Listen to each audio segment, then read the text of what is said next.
मैं Parasnath life high study IAS में आपका स्वागत है। दोस्तों, आगरा यूनिवर्सिटी का बीएड सेकेंड ईयर एग्ज़ाम 2022 का रिजल्ट जारी कर दिया गया है। जिनके अंक कम प्राप्त हुए हैं वो लोग आगे क्या करें जिससे उनके अंक बढ़ सकें, आज हम लोग इसी वीडियो पर चर्चा करेंगे। लेकिन उससे पहले प्लीज़ आप लोग वीडियो को ज़्यादा से ज़्यादा शेयर कीजिए जिससे सभी लोगों को लाभ हो सके। यदि आप लोग चैनल को सब्सक्राइब नहीं किए हैं तो प्लीज़ चैनल को सब्सक्राइब कीजिए इसी तरह की न्यूज़ पाने के लिए, तथा वीडियो को लाइक और शेयर जरूर कीजिए, इससे मोटिवेशन मिलता है। आइए देखते हैं, यदि आपके कम अंक प्राप्त हुए हैं तो क्या करें। तो पहला पॉइंट है रीचेकिंग रिवैल्यूएशन फॉर्म फिल करके। रीचेकिंग का फॉर्म भरकर आप लोग रीचेकिंग जरूर कराएं, इससे आपके अंक बढ़ सकते हैं। हालांकि कभी कभी नहीं भी बढ़ते हैं और कभी कभी ध्यान रखना, कभी कभी रीचेकिंग में आपके अंक कम भी हो जाते हैं। हाँ, रीचेकिंग में कभी कभी आपके अंक कम भी हो जाते हैं। तो यदि आप लोग कोशिश करेंगे और कुछ पैसे खर्च करेंगे, ध्यान रखना कुछ पैसे खर्च करेंगे तो आपके अंक बढ़ जाएंगे। और यदि आप फेल हैं तो हो सकता है आप 2-4 अंक से फेल हैं तो पास भी हो जाएंगे पैसे खर्च करने पर, रीचेकिंग कराने पर। लेकिन ध्यान रखना इससे आपका परसेंटेज ज़्यादा नहीं बनेगा, क्योंकि आप अंक कम था इसीलिए आप फेल हुए, तो आपका परसेंटेज ज़्यादा नहीं बनेगा और ना ही ज़्यादा आपके अंक बढ़ेंगे। तो सबसे जो बेहतर है, अच्छा है, मैं आप लोगों को सलाह दूंगा कि आप लोग दूसरे पॉइंट पे काम करें, इम्प्रूवमेंट या फिर री एग्ज़ाम देकर। सबसे पहले तो आप लोग समझ लीजिए कि इम्प्रूवमेंट और री एग्ज़ाम में क्या अंतर है।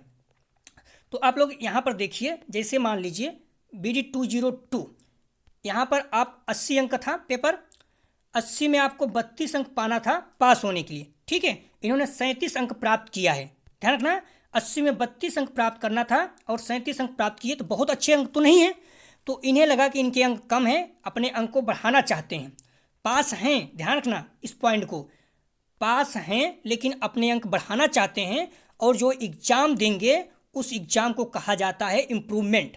आप 32 अंक प्राप्त किए हैं, 32 पाना था, 37 अंक प्राप्त किए, आपके अंक कम हैं, आपको लगता है कि आपको अपना अंक बढ़ाना है, तो आप एग्ज़ाम देंगे तो जो आपका रिजल्ट आएगा, आप जहाँ ये रेगुलर लिखा हुआ है आपकी मार्कशीट पर, यहाँ पर इम्प्रूवमेंट इस तरह से लिखा रहेगा। ध्यान रखना, जब आप पास थे अपने अंक बढ़ाना चाहते हैं उस समय आप एग्ज़ाम देते हैं तो आपकी मार्कशीट दोबारा आएगी, वहाँ पर इम्प्रूवमेंट लिखा रहेगा। जैसे इनके अंक पास थे लेकिन अंक कम थे, तो इन्होंने एग्ज़ाम दिया तो इनकी मार्कशीट पर क्या लिखा हुआ है, इम्प्रूवमेंट। इस तरह से आपकी मार्कशीट पर लिखा रहेगा इम्प्रूवमेंट। लेकिन यदि आप फेल हैं, जैसे देखिए यहाँ पर 40 अंक है, यहाँ पर 40 का 40% होता है 16 अंक, तो 16 अंक पाना था, यहाँ पर प्राप्त कितने किए हैं, 11 अंक। यहाँ पर 11 अंक प्राप्त किए हैं, इसलिए ये क्या हो गए हैं, फेल। 40 में 16 अंक प्राप्त करना था, 40% पाना रहता है, और 80 में 32 अंक, तो 40 में इन्हें 16 अंक प्राप्त करना था, 11 अंक प्राप्त किए, अर्थात ये 11 कितना हो गया, 5 अंक से फेल हो गए। तो ये क्या है, जो एग्ज़ाम देंगे तो इनकी मार्कशीट में जो यहाँ रेगुलर लिखा हुआ था, इनकी मार्कशीट में लिखा रहेगा री एग्ज़ाम। ध्यान रखना, री एग्ज़ाम, इनकी मार्कशीट में री एग्ज़ाम लिखा रहेगा। इस तरह से जैसे मान लीजिए ये 32 अंक नहीं प्राप्त किए थे, फेल हो गए थे, तो फेल हो गए थे तो एग्ज़ाम दिए, तो इनकी मार्कशीट में जो दोबारा मार्कशीट आती है पास होकर, तो आपका री एग्ज़ाम लिखा रहता है। और यदि आप पास थे, अपने अंक बढ़ाना चाहते थे, तो आप एग्ज़ाम दोगे तो आपकी मार्कशीट में इस तरह से इम्प्रूवमेंट लिखा हुआ आएगा। तो उम्मीद करते हैं कि आप लोग समझ गए होंगे दोनों में क्या अंतर है। री एग्ज़ाम का मतलब होता है आप फेल थे, आप फेल हो गए हो किसी सब्जेक्ट में और आप एग्ज़ाम दोगे, पास हो जाओगे, तो आपकी मार्कशीट में री एग्ज़ाम लिखा रहेगा। और आप पास थे, अपना अंक बढ़ाने के लिए आप एग्ज़ाम देते हो, तो आपकी मार्कशीट में इम्प्रूवमेंट लिखा हुआ आएगा। और आप लोग ध्यान रखना, इम्प्रूवमेंट या री एग्ज़ाम सिर्फ 2 विषय में दिया जा सकता है, सिर्फ 2 विषय में दे सकते हैं। ध्यान रखना, इम्प्रूवमेंट या री एग्ज़ाम सिर्फ 2 विषय में दे सकते हैं। इम्प्रूवमेंट तो कोई दिक्कत नहीं, लेकिन री एग्ज़ाम अगर 2 विषय से ज़्यादा, मतलब आप 2 विषय से ज़्यादा विषय में फेल हैं, 3 विषय में फेल हैं, तो आपको ईयर बैक देना पड़ेगा। अगर आप 2 विषय में फेल हैं तो आप री एग्ज़ाम देकर पास हो सकते हैं, और इम्प्रूवमेंट भी आप 2 विषय में दे सकते हैं। इसकी फीस जो भी होगी, 200-300 रुपये, 500 रुपये जो भी लगेगा, आप कॉलेज बता देंगे, फिर ऑनलाइन भरना रहता है। जब फॉर्म आएगा तो आप लोग बता देंगे। तो री एग्ज़ाम देकर आप 2 विषय में पास हो सकते हैं, और आपकी मार्कशीट में री एग्ज़ाम इस तरह से लिखा हुआ आएगा। और जब आप कम अंक था, पास होने के लिए, ज़्यादा अंक प्राप्त करने के लिए एग्ज़ाम देंगे, तो वहाँ पर इम्प्रूवमेंट लिखा रहेगा। और ध्यान रखना, दोनों एग्ज़ाम एक दिन होगा और एक ही पेपर, एक जैसे ही पेपर रहेगा, दोनों का पेपर सेम रहेगा। जो इम्प्रूवमेंट देंगे वो भी, जो री एग्ज़ाम देंगे उनके भी पेपर एक साथ होंगे और एक जैसे ही पेपर रहेंगे। बस अंतर यही है कि आप पास थे, अंक बढ़ाने के लिए एग्जाम दे रहे हो, आप फेल थे, पास होने के लिए एग्जाम दे रहे हो। बस इतना अंतर रहेगा, आपकी मार्कशीट में लिखा हुआ आएगा, बाकी पेपर सेम रहेगा, एक दिन ही आपका एग्जाम होगा। तो आइए अब हम लोग समझते हैं कि री एग्जाम और इम्प्रूवमेंट विषय में क्या है ये। तो आप लोग ध्यान रखना, यदि आप लोग फेल हैं, मैं तो यही कहूँगा, यदि आप लोग फेल हैं या फिर आपके कम अंक आए हैं तो आप री एग्जाम या इम्प्रूवमेंट एग्जाम दीजिए। जैसे मैंने कहा कि रीचेकिंग और रिवैल्यूएशन इसे मत कीजिए, क्योंकि इसमें आप 2-3 अंक पा जाएंगे, पास हो जाएंगे और पैसा भी आपका खर्च होगा, आपको ज़्यादा परसेंटेज बनेंगे नहीं। तो मैं आपको यही कह रहा हूँ, आप लोग यही कीजिए प्लीज़। यदि आपके कम अंक आए हैं तो आप इम्प्रूवमेंट दीजिए, यदि आप फेल हैं तो आप री एग्ज़ाम दीजिए, क्योंकि ज़्यादा अच्छा रहेगा। यदि आप लोग री एग्ज़ाम देते हैं तो इससे आप लोग जितना अंक चाहेंगे उतना प्राप्त कर सकते हैं, अर्थात अपना परसेंटेज बढ़ा सकते हैं, या इम्प्रूवमेंट एग्ज़ाम देकर आप अपना परसेंटेज बढ़ा सकते हैं। मान लीजिए जैसे यदि आपके यहाँ पर आप देख लीजिए, इनके क्या है, 32 अंक पाना था, 37 अंक पाए, तो इनके 80 अंक भी प्राप्त कर सकते हैं। तो यदि आप 80 अंक प्राप्त करेंगे तो आपको कितना हो जाएगा, 40 दूनी 80, लगभग 43 अंक बढ़ जाता है। या फिर मान लीजिए आप 77 अंक पा जाते हैं, तब भी आपके 40 अंक बढ़ जाएंगे। तो ध्यान रखना, यदि ये इम्प्रूवमेंट एग्जाम देते हैं, इनके 77 अंक हो जाते हैं। और ध्यान रखना, मैं दिखा दूंगा आपकी मार्कशीट में कि 80 अंक बच्चे प्राप्त किए हैं, 80 अंक बच्चे प्राप्त किए हैं। ध्यान रखना, 80 में 80 अंक प्राप्त किए हैं तो आपके क्या हो जाएंगे, यदि आपके 40 अंक बढ़ जाता है तो आप बीएड फर्स्ट ईयर में पास हुए थे, आप प्रमोट हुए थे, तो आपको दोनों फायदा होगा। तो इसलिए आपके 40 दूनी 80, 20, 100, आपके 100 अंक बढ़ जाएंगे। ध्यान रखना, अगर आपके अब एग्जाम देते हो इम्प्रूवमेंट का, आपके 40 अंक बढ़ते हैं तो ओवरऑल आपके 100 अंक बढ़ जाएंगे। और 100 अंक बढ़ने का मतलब 93-91, लगभग 7% आपके बढ़ गए। 7% बहुत मायने रखता है। प्राइमरी स्कूल में जब आप जाएंगे एग्जाम देंगे तो बहुत मायने रखता है। इसलिए कई लोग बोल रहे हैं कि मेरी मार्कशीट में लिख के आ जाए, कुछ नहीं होता है। आपकी मार्कशीट कौन देखता है, और देख भी लेगा तो क्या हो जाएगा, इंप्रूवमेंट दिए थे, एग्जाम दिए थे, एग्जाम तो देना ही, इंप्रूवमेंट दिए थे, इसमें क्या बुरा है। लेकिन आपकी जॉब की समय आएगी, आप एक अंक से, एक परसेंटेज से फेल हो जाएंगे, बाहर हो जाएंगे, तो आप बहुत पछताएंगे। तो उस समय आपका कोई साथ नहीं देगा, कोई आपको टेंशन, तो दुनिया क्या कहता है उस ध्यान मत दिए। लोग कहते भी हैं, जो आपको अच्छा लगे उस पर क्या कीजिए। मैं यही कहूँगा, जिनके भी अंक 50 से कम हैं, प्लीज़ आप लोग इंप्रूवमेंट एग्जाम दीजिए। किसी के बारे में मत सोचिए कौन क्या कहेगा, आपकी मार्कशीट कौन देखता है कल, आप समझो इस बात को। तो इसी तरह से आप जब फेल हो, जैसे ये फेल हो गए हैं तो इन्हें क्या है, ये री एग्जाम तो देंगे ही।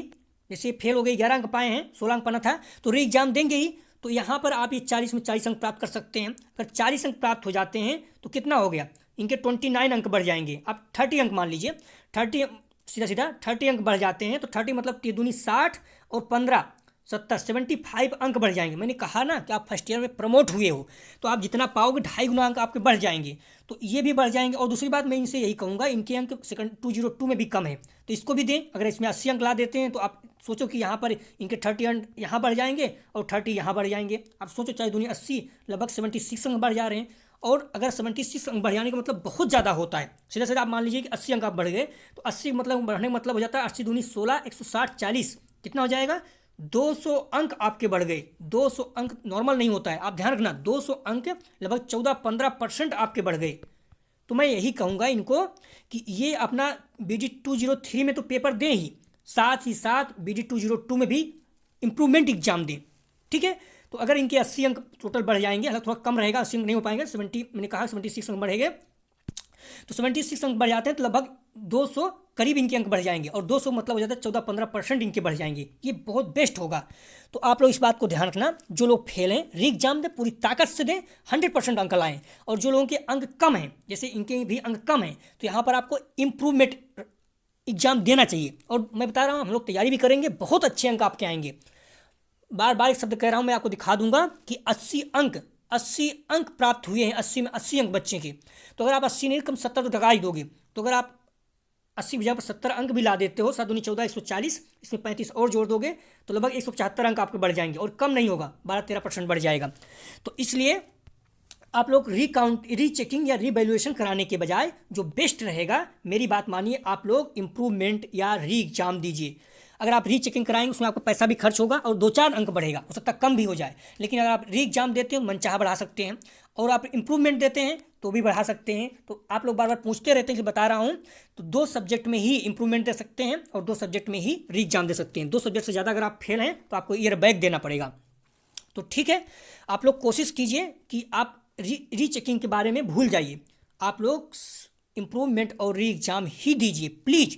और हम लोग तैयारी करेंगे बेस्ट। आपके मैं विश्वास दिलाता हूँ, पिछली बार जो बच्चे फेल हुए थे री एग्ज़ाम में 74, 75, 76 अंक तक प्राप्त किए हैं। तो आप लोग इसलिए परेशान ना हो, अपने आप पे विश्वास सोचिए। जो फेल हुए हैं वो 76 अंक प्राप्त कर रहे हैं 80 में। आप लोग तो मेहनत कम किए होंगे, इसलिए अच्छा मेहनत करेंगे तो अच्छे अंक आ जाएंगे। तो आप लोग इम्प्रूवमेंट और री एग्ज़ाम जरूर दें, क्योंकि इससे आपके अंक बढ़ेंगे और आपके फर्स्ट ईयर प्राइमरी में बहुत बेनिफिट होने वाला है। तो उम्मीद करते हैं कि आप लोग समझ गए होंगे, इसमें आपको कोई कन्फ्यूजन नहीं है। जो लोग फेल हैं री एग्ज़ाम दें, और जो लोग पास हैं उन अंक कम हैं तो उन्हें भी अपना इम्प्रूवमेंट के लिए एग्ज़ाम देना चाहिए। और बस आपको जो रेगुलर लिखा हुआ है यहाँ पर इम्प्रूवमेंट दिए रहेंगे तो आपकी मार्कशीट पे इम्प्रूवमेंट लिखा रहेगा, और इससे कुछ होता नहीं है, ध्यान रखना। और यदि आप फेल हैं तो यहाँ पर आपके री एग्ज़ाम लिखा रहेगा, और इससे कुछ होने वाला नहीं, मैं पहले बता दिया, इससे कुछ होने वाला नहीं है। आप इसमें शर्माओ मत कि लोग क्या कहेंगे, ठीक है। आप अपने आप को सब छोड़कर आप दीजिए, क्योंकि मार्कशीट आपकी बहुत इंपॉर्टेंट होती है। अगर आप बीएड में 60-65% लाएँ, अगर आप प्राइमरी में नहीं हो पाएंगे उसको कोई वैल्यू नहीं रह जाएगी ना। तो इसलिए आप लोग इंप्रूवमेंट और री एग्ज़ाम दीजिए। ये तो कोई और, उम्मीद करते हैं आप लोग समझ में आ गया होगा। ये तो कोई और प्रॉब्लम है तो आप लोग कमेंट सेक्शन में बताइए, सॉल्व करने की कोशिश करेंगे। प्लीज़ वीडियो को ज़्यादा से ज़्यादा शेयर कीजिए कि आप लोग बार बार पूछ रहे हैं क्या करना है, अंक कमाएँ कैसे करना है, जिससे सभी लोग समझ सकें। वीडियो देखने के लिए धन्यवाद दोस्तों।